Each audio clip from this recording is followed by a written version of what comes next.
حضور میرا سوال ہے کہ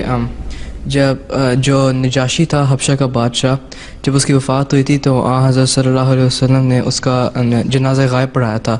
تو ہم عیسائیوں کا جنازہ پڑھ سکتے ہیں؟ وہ مسلمان تھا، اس نے وسلم کے دعوے کو رکھا تھا، بڑا کلیم کیا، مطلب عزت و احترام دیا تھا،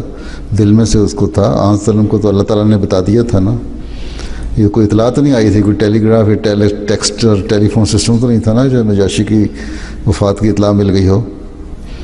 اللہ تعالیٰ نے بتایا تھا کہ نجاشی فوت ہو گیا، ٹھیک ہے، اور اس کو پتہ نہیں اس کی تدفین بھی ہوئی تھی کہ نہیں، لیکن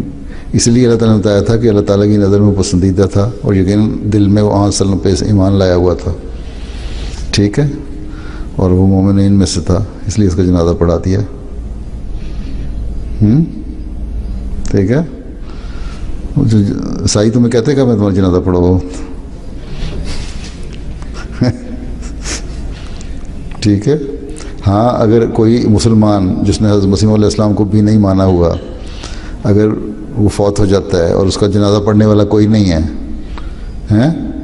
تو پھر احمدیوں کو اس کا جنازہ پڑھنا چاہیے، ٹھیک ہے،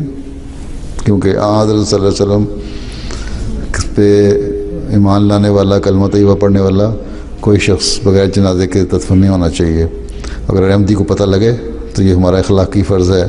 مذہبی فرض ہے کہ ایسے آدمی کا جنازہ پڑھ کے اس کی تدفین کر دیں، ٹھیک ہے۔ عیسائیوں کو تو جنازے کی ضرورت ہی کوئی نہیں، وہ تو اپنی سروس کرتے ہیں، پتہ نہیں کیا کرتے ہیں۔